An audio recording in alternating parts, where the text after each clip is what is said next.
Assalamualaikum warahmatullahi wabarakatuh. Perkenalkan, saya Insinyur Neko Riviandi, SPT MSI IPM, dosen pada program studi Sarjana Terapan Teknologi Pakan Ternak jurusan Peternakan Politeknik Negeri Lampung. Video ini merupakan pernyataan diri dosen dalam unjuk kerja Tridharma Perguruan Tinggi dalam bidang pengajaran. Pada kesempatan ini, saya ingin menjelaskan teknik pengajaran yang saya lakukan pada salah satu mata kuliah yang saya ampu, yaitu mata kuliah Tilik dan Bangsa Ternak. Namun sebelum itu, saya ingin menjelaskan terlebih dahulu deskripsi mata kuliah Tilik dan Bangsa Ternak, di mana mata kuliah ini adalah mata kuliah wajib yang diberikan kepada mahasiswa semester 1 dan merupakan mata kuliah dasar yang terdiri dari 2 SKS dengan 1 SKS teori dan 1 SKS praktikum. Deskripsi mata kuliah. Mata kuliah ini mempelajari tentang sejarah peternakan serta domestikasi, karakteristik berbagai jenis ternak, ternak unggas, ruminansia, aneka ternak, karakteristik produksi, reproduksi, prestasi ternak, dan penilaian berbagai jenis ternak berdasarkan penampilan luar ternak. Capaian pembelajaran. Adapun capaian pembelajaran pada mata kuliah ini adalah mahasiswa mampu mengaplikasikan konsep, teori, seleksi berbagai jenis ternak, ternak unggas, ruminansia, dan aneka ternak berdasarkan pengamatan bagian luar ternak secara mandiri dan terstruktur. Sistem pembelajaran yang saya terapkan pada mata kuliah ini adalah sinkronus dan asinkronus dengan tatap muka langsung dan juga tatap maya melalui Zoom meeting, dan mengunggah materi pada Learning Management System yang dimiliki oleh Politeknik Negeri Lampung.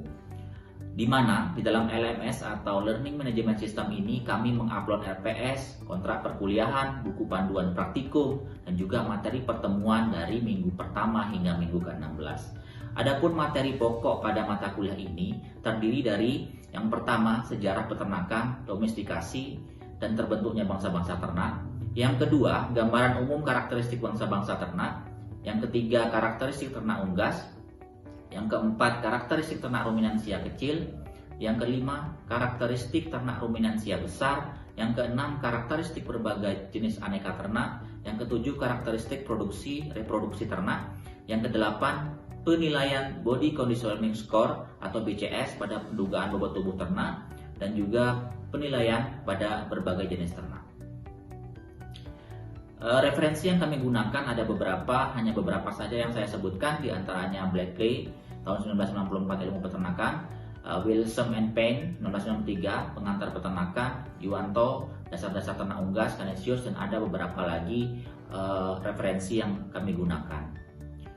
Metode pembelajaran. Metode pembelajaran yang saya terapkan pada mata kuliah ini yaitu dengan metode DIA atau Delivery, Interaction, dan Assessment, di mana delivery yaitu melakukan ceramah interaktif untuk menyampaikan konsep teori, kemudian melakukan diskusi kelompok dan presentasi untuk meningkatkan komunikasi ilmiah mahasiswa dan juga cara berpikir kritis mahasiswa. Kemudian juga saya memberikan tugas kelompok dan tugas individu, kemudian menyediakan materi di dalam LMS Politeknik Negeri Lampung, dan juga menyediakan buku panduan praktikum baik yang tercetak ataupun yang sudah kami upload ke dalam Learning Management System Politeknik Negeri Lampung. Interaction ini adalah bagaimana saya berinteraksi dengan mahasiswa, diantaranya dengan melakukan tanya jawab langsung di dalam kelas, kemudian menerima mahasiswa untuk melakukan diskusi di luar kelas, baik itu tatap muka langsung ataupun secara daring. Kemudian saya juga akan merespon dengan baik melalui media komunikasi resmi lainnya seperti WhatsApp Group dan juga pada Learning Management System, sehingga kami harapkan pembelajaran tidak hanya terjadi di dalam ruang-ruang interaksi yang di dalam kelas saja, tetapi juga akan terjadi di ruang-ruang interaksi yang lain juga, seperti itu. Kemudian asesmen. Bobot penilaian pada mata kuliah ini terdiri dari ujian akhir semester itu 20%, ujian tengah semester 20%, ujian akhir praktikum 20%, kuis 10%, laporan praktikum 10%, tugas terstruktur 5%, aktivitas 5%, dan penilaian hasil praktikum sebanyak 10%. Baiklah, marilah kita saksikan cuplikan pembelajaran saya yang saya lakukan di dalam kelas yang pertemuan kali ini akan dilakukan secara Zoom pada mata kuliah Tilik dan Bangsa Ternak dengan pokok pembelajaran sejarah peternakan. Selamat menyaksikan. Baik, Assalamualaikum warahmatullahi wabarakatuh. Waalaikumsalam. Waalaikumsalam warahmatullahi wabarakatuh. Selamat pagi semuanya. Terima kasih hari ini sudah hadir pada pertemuan kita yang kedua. Pada pertemuan kali ini kita akan membahas tentang sejarah awal mula peternakan bersama saya Insinyur Neko Rifiandi, SPT, MSI, IPM. Sebagaimana yang kita ketahui kita sebagai orang peternakan ya seperti itu harus tahu tentu saja tentang bagaimana sejarah awal mula peternakan atau terjadinya hewan ternak itu pada awal mula pada zaman dari mulai prasejarah, sejarah hingga saat ini seperti itu. Nah, mungkin hari ini saya akan memberikan gambaran ataupun materi ataupun penjelasan kepada adik-adik semua tentang sejarah terbentuknya mungkin nanti bangsa-bangsa hewan ya ternak yang kita lihat hari ini itu nanti kita bisa lihat nenek moyangnya mana sejak kapan eh, hewan itu sudah mulai dijinakkan, dipelihara seperti itu. Nanti akan saya berikan materi pada pertemuan hari ini seperti itu. Nanti jika ada pertanyaan, kalaupun nanti mungkin waktunya sudah habis, mungkin akan kita bisa bahas di luar perkuliahan. Nah, yang pertama kita lihat dulu hubungan manusia dan hewan pada masa prasejarah. Jadi ternyata hewan dan manusia itu sudah memiliki hubungan pada zaman prasejarah, sebagaimana yang diceritakan atau yang dibuktikan dari bukti-bukti sejarah seperti itu. Nah, pada saat itu ternyata manusia itu sudah memiliki hubungan, yaitu manusia membutuhkan makanan dan juga pakaian. Nah, hanya sebatas itu melakukan perburuan hewan untuk digunakan sebagai makanan untuk mereka seperti itu. Jadi mereka mencari makan sudah mulai tahu bahwa hewan itu bisa dikonsumsi dan dimakan. Nah, sehingga mereka melakukan perburuan. Nah, selain itu juga mereka memanfaatkan hewan ini sebagai produk hewan ataupun produk yang lainnya seperti kulit ataupun bulu hewan itu digunakan sebagai pakaian. Ya, jadi seperti itu. Jadi pada saat prasejarah itu mereka sudah memanfaatkan hewan ini sebagai makanan dan juga bulunya, kulitnya itu dimanfaatkan sebagai pakaian bagi mereka seperti itu. Artinya memang hubungan hewan ini sudah ada sejak zaman prasejarah, manusia dan juga hewan seperti itu. Nah, sekarang kita lihat pengertian dari domestikasi. Ada yang pernah dengar kata domestikasi atau makna domestikasi nggak? Adik-adik semuanya. Atau pernah membaca, pernah melihat seperti itu. Tampil di mana saja di TikTok atau di mana. Ada yang sudah pernah dengar? Belum, Pak. Belum. Oke, jadi domestikasi itu kalau bisa kita artikan menurut Hell tahun 1969 adalah keadaan di mana hewan itu breedingnya ya itu dan juga pemeliharaannya serta pakannya itu sudah diatur oleh manusia. Nah, seperti itu. Sedangkan menurut Spurway itu domestikasi adalah hewan yang mempunyai fungsi ekonomi untuk kepentingan manusia. Nah, artinya adalah domestikasi ini adalah hewan yang eh, semuanya atau hidup hewan itu sudah mulai diatur oleh manusia atau sudah mulai dijinakkan seperti itu. Nah, bisa dimaknai sesederhana itu seperti itu. Artinya domestikasi itu adalah di mana hewan itu sudah mulai dijinakkan, kemudian semuanya sudah mulai diatur oleh manusia, baik itu pakannya, kemudian pemeliharaannya, kandangnya. Nah, jadi itu yang bisa kita maknai tentang domestikasi. Nah, jadi hewan yang kita lihat, ternak yang kita lihat sekarang itu adalah ternak yang sudah didomestikasi, yang sudah dijinakkan, yang sudah di mana breedingnya sudah diatur, pakannya sudah diatur, manajemennya sudah diatur seperti itu. Jadi itulah yang dimaksud dengan domestikasi.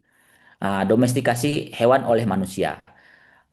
Kenapa manusia itu mulai menjinakkan atau mendomestikasikan hewan, ya istilahnya itu adalah yang pertama eh, adalah karena perubahan pola hidup manusia. Ya, jadi pada masa prasejarah dulu kita tahu bahwa manusia itu hidup secara berpindah-pindah ya atau nomaden. Nah, seiring perkembangannya waktu dan berjalannya waktu, berjalannya zaman seperti itu, perubahan pola hidup manusia itu terjadi. Nah, dari nomaden menjadi menetap. Jadi manusia yang hidup dulu pada zaman prasejarah dulu itu masih berpindah-pindah, tidak memiliki tempat untuk hidup yang menetap. Saat ini atau seiring perkembangan waktu mereka sudah mulai hidup menetap. Nah, dengan hidup menetap, kemudian juga terjadinya pertambahan populasi pada manusia sehingga mereka itu membutuhkan makanan yang lebih banyak dan mudah untuk didapat. Nah, sehingga salah satu alasan ini menjadi mereka untuk mulai berpikir bahwa bagaimana caranya untuk mendapatkan makanan yang banyak dan juga mudah didapat. Kemudian terjadinya perubahan peradaban manusia.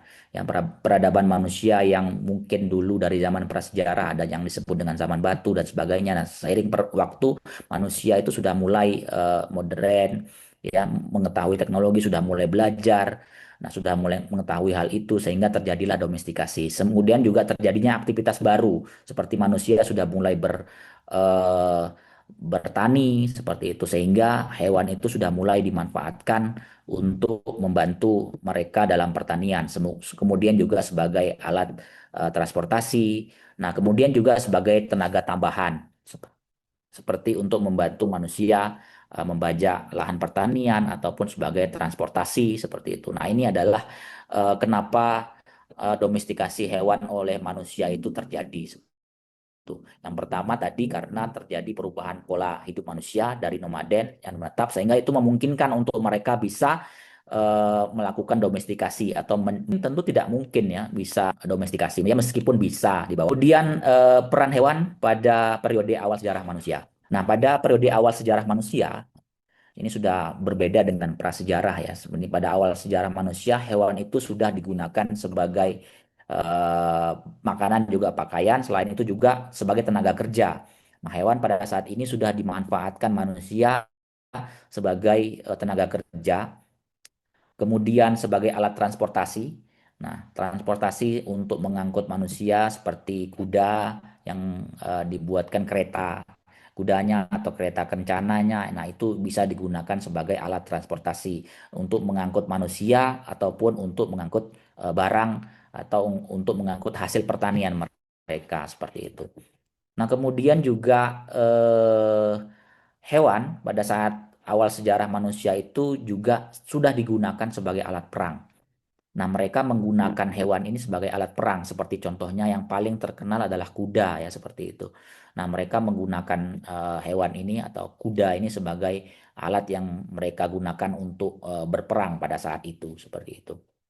Kemudian juga hewan pada zaman itu juga digunakan sebagai fungsi religius ya. Seperti di Mesir itu hewan itu sudah digunakan untuk sebagai dewa seperti itu. Nah, ini contohnya pada masyarakat kuno itu hewan itu dijadikan personifikasi dewa yang disembah seperti dewa Anubis atau dewa kematian yang berupa serigala ya di Mesir. Seperti itu. Ini menunjukkan bahwa hubungan hewan dan manusia itu sudah terjadi cukup lama. Nah, ini adalah kira-kira perkiraan waktu domestikasi berbagai jenis hewan atau pertama kali hewan itu mulai dijinakkan oleh manusia. Kira-kira seperti ini. Nah, domba itu kira-kira dijinakkan 8.000 tahun sebelum Masehi, sapi 5.000 tahun, kuda 4.000, kemudian kerbau 4.000 dan juga ayam 3.500 tahun sebelum Masehi yang lalu. Artinya sudah ribuan tahun yang lalu domestikasi atau penjinakan hewan ini sudah mulai dilakukan oleh manusia seperti itu hingga terbentuk sampai saat ini. Nah, kita sekarang melihat asal hewan pedaging. Jadi, ternak yang kita lihat pada saat ini seperti sapi, kambing, domba, kemudian ayam itu memiliki asal muasalnya atau nenek moyangnya. Nah, seperti itu. Sekarang kita bisa lihat nenek moyang domba terlebih dahulu. Jadi, domba itu yang kita lihat pada sekarang itu seperti domba ekor tipis yang banyak di desa-desa yang kita temui itu asalnya dari domba-domba liar Ovis aries yang berasal dari Asia Barat. Nah, ada 4 contoh ya tipe domba liar. Yang pertama adalah itu berasal dari Eropa dan juga Persia. Kemudian ada Urial yang berasal dari Asia Barat dan juga Afghanistan. Kemudian ada Argali dari Asia Tengah dan ada Bighorn dari Asia Utara dan juga Amerika Utara. Nah, ini adalah asal mula ataupun nenek moyang dari domba yang kita lihat saat ini seperti itu. Asal mulanya adalah dari domba-domba liar yang sudah terdomestikasi, sudah berubah dan menjadi domba-domba yang kita lihat di peternakan ataupun di masyarakat di hari ini seperti itu. Kemudian kambing. Nah, kambing juga yang kita lihat seperti kambing kacang, kambing peranakan ongol itu memiliki nenek moyang dari kambing liar juga. Seperti contohnya kambing benzor dari atau Capra agergus, kemudian kambing makor atau Capra falconeri, kambing liar Eropa Barat atau Capra pisca. Jadi kambing-kambing yang saat ini ada itu berasal dari eh, kambing-kambing liar ya yang dulu ada di hutan, nah, sudah terdomestikasi dan sudah menyesuaikan diri dengan baik sehingga terbentuklah bangsa-bangsa atau galur-galur kambing yang baru seperti itu. Nah, sapi. Nah, seperti mana yang kita ketahui, sapi kita lihat sekarang ini seperti sapi simental, sapi peranakan ongol, ya, sapi eh, perah seperti sapi Friesian Holstein itu nenek moyangnya adalah Bos primigenus. Ya, Bos primigenus ini adalah nenek moyang dari dua bangsa utama sapi yaitu Bos taurus dan Bos indicus. Nah, sekarang coba saya ingin bertanya, ada nggak yang tahu apa sih perbedaan Bos taurus dan Bos indicus? Sudah pernah dengar? Belum, Pak. Belum pernah?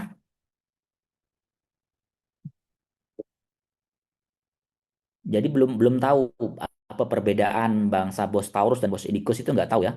Belum ada yang tahu? Belum, Pak. Belum. Oke. Sebagai orang peternakan harusnya kita sudah tahu arti dari Bos Taurus dan Bos Indicus. Apa perbedaan karakteristiknya? Nah, Bos Taurus dan Bos Indicus itu dua bangsa sapi yang berbeda. Pertama Bos Taurus, ya. Bos Taurus ini adalah bangsa sapi yang berasal dari Eropa. Contohnya adalah sapi simental, sapi limosin. Nah, itu adalah termasuk ke dalam bangsa sapi Bos Taurus. Sedangkan Bos Indicus ini adalah bangsa sapi yang berasal dari India. Contohnya sapi ongol atau kalau di Indonesia itu peranakan ongol karena sudah disilangkan dengan sapi lokal Indonesia. Ada sapi Brahman. Nah, itu adalah eh, salah satu contoh sapi Bos Indicus. Jadi dua bangsa sapi ini memiliki karakteristik yang berbeda. Nah, yang paling mudah untuk melihatnya adalah contoh Bos Taurus dan Bos Indicus itu adalah sapi Bos Taurus itu adalah sapi yang tidak berpunuk. Sedangkan Bos Indicus itu adalah sapi yang memiliki punuk. Ada punuknya. Nah, seperti di gambar ini ya, sapi yang gambar yang berwarna putih ini memiliki punuk. Sedangkan yang di atas ya sapi semental ini nggak ada punuknya seperti sapi limosin itu nggak punya punuk kecuali sudah disilangkan ya. Nah, seperti itu. Nah, kalau galur murninya, nah, nanti kalau ditanya apa sih beda Bos Indicus dengan Bos Taurus, ya, Bos Taurus adalah sapi yang paling gampangnya yang bisa kita lihat adalah sapi yang tidak memiliki punuk, sedangkan Bos Indicus itu punya punuk seperti itu. Nah, jadi kalau sapi-sapi yang nggak punya punuk yang badannya besar itu adalah Bos Taurus seperti itu. Itu berasal dari sapi-sapi Eropa. Nanti pada pertemuan selanjutnya kita akan melihat secara spesifik apa saja perbedaan karakteristik dari Bos Taurus dan Bos Indicus. Tapi secara garis besar saya beritahu bahwa perbedaannya adalah sapi Bos Taurus itu tidak punya punuk, Bos Indicus itu memiliki punuk. Contoh sapinya adalah kalau Bos Indicus ya, yang terkenal sapi PO atau sapi ongol kalau yang ini, yang bangsa galur murninya. Kalau sapi Bos Taurus ya sapi simental yang paling terkenal di masyarakat seperti itu. Nah, kemudian ayam. Ayam ataupun ayam yang kita kenal pada saat ini seperti contohnya ayam broiler, kemudian ayam pedaging itu atau ayam petelur itu asal muasalnya juga berasal dari ayam hutan liar. Nah, jadi sebelum terbentuknya apa namanya itu bangsa-bangsa ayam baru yang sesuai dengan peruntukan ayam pedaging diciptakan khusus untuk menghasilkan daging, ayam petelur diciptakan untuk menghasilkan telur. Nah, itu nenek moyangnya itu berasal dari ayam liar ya.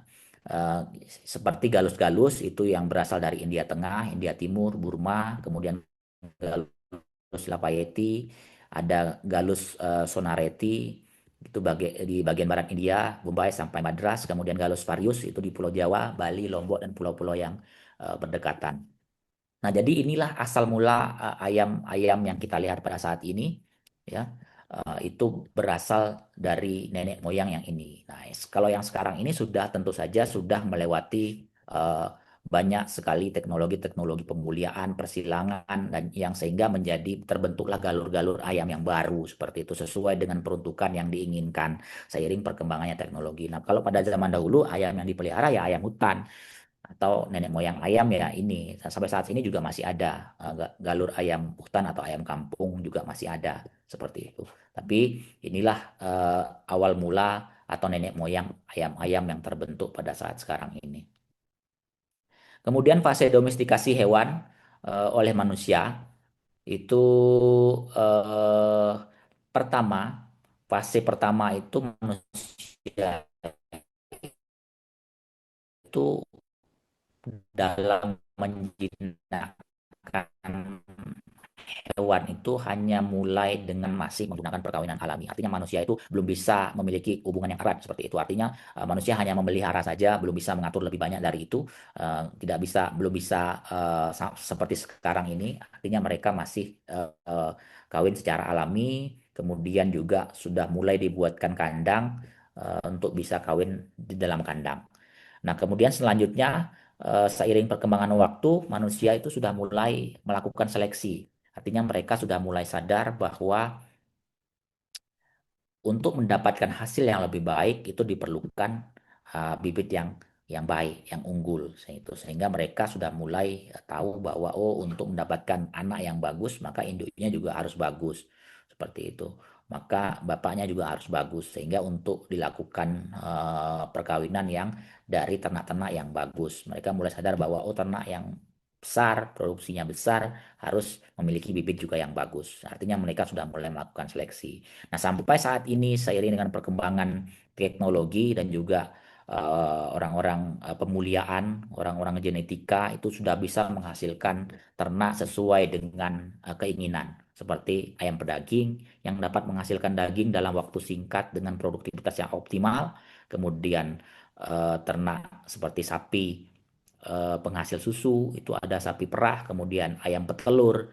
Nah, domestikasi itu membuat populasi hewan tersebut bisa meningkat karena domestikasi atau hewan yang dipelihara atau diatur manajemennya oleh manusia itu bisa terlindungi terutama dari predator dengan dibuatkan kandang seperti itu membantu hewan itu bisa terhindar dari predator-predator di luar yang dibandingkan dengan dia hidup liar saja di luar seperti itu dan juga kemudian makanan yang diterima juga bisa teratur dan berkualitas ya seperti mana kita orang peternakan apalagi orang teknologi pakan ya yang nantinya ya tentu saja diharapkan bisa membuat ataupun setidaknya menyusun ransum yang dapat digunakan untuk produktivitas yang optimal. Nah, jadi domestikasi itu saat ini yang bisa kita lihat adalah ya sudah dampaknya itu seperti itu. Bisa membuat populasi hewan bertambah, kemudian produktivitas bisa meningkat dengan cara kita bisa melakukan membuat ataupun menyusun ransum sesuai dengan keinginan produksi kita seperti itu. Ini domestikasi domba dari Ovis Aries dari Asia Barat itu diperkirakan 3.500 tahun sebelum Masehi sudah ada domba yang diternakkan dengan baik di Mesopotamia dan Mesir yang dibuktikan dengan lukisan pada dinding arkeologis. Nah, ini adalah bukti sejarah tentang domestikasi domba yang sudah terjadi kira-kira 3.500 tahun sebelum Masehi yang lalu. Nah, sampai di sini pertemuan kita hari ini. Apakah ada yang ingin ditanyakan? Saya Pak izin bertanya. Ya. Tadi kan sudah dijelaskan bahwa sapi itu berasal dari sapi liar pertama, terus dibagi lagi menjadi dua, dua yaitu Bos Taurus sama Bos Indicus. Nah, Hmm. ini kan dari satu sapi yang sama Pak. Tapi kan ada perbedaan yang spesifik yaitu kalau sapi Bos Indicus itu terdapat punuk. Nah, kedua sapi ini memiliki perbedaan itu apa karena menyesuaikan iklim atau bagaimana ya Pak? Itu saja pertanyaannya Pak. Iya, tentu saja sapi-sapi itu kan melakukan evolusi ya, dan juga dia mungkin terjadi perkawinan-perkawinan silang yang membuat mungkin genetikanya menjadi menyesuaikan diri dengan lingkungannya. Seperti yang kita ketahui bahwa Bos Taurus itu adalah sapi Eropa yang sangat dikenal belum bisa menyesuaikan diri dengan baik dengan iklim yang ada di Indonesia seperti itu. Sedangkan sapi Bos Indicus itu sapi-sapi dari India itu lebih tahan terhadap iklim. Jadi mereka memang menyesuaikan diri karena seperti yang kita ketahui kan hewan itu berubah ya seiring dengan perkembangannya waktu dari mulai nenek moyang ribuan atau jutaan tahun yang lalu. Sekarang itu bentuknya sudah berbeda sebagaimana juga manusia. Ada lagi yang ingin ditanyakan? Bapak, saya mau Kalau nanya, ya. kenapa sih Pak sebagian kecil dari seluruh spesies hewan di dunia ini yang berhasil didomestikasi itu cuma sedikit? Apakah itu karena keterbatasan manusia pada zaman itu atau faktor biologis dari hewannya itu sendiri, Pak? Contohnya sedikit tuh bagaimana atau jenis hewannya gitu. Iya kan Misalkan kalau misalkan harusnya apa yang dikatakan, bisa terdomestikasi lagi seperti itu ya. ya gitu Pak. Hmm.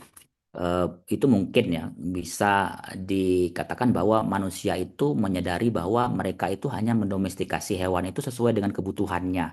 Misalkan kuda yang terdomestikasi ya karena kuda itu dibutuhkan untuk bisa dimanfaatkan sebagai alat perang dan juga dimanfaatkan dagingnya seperti itu.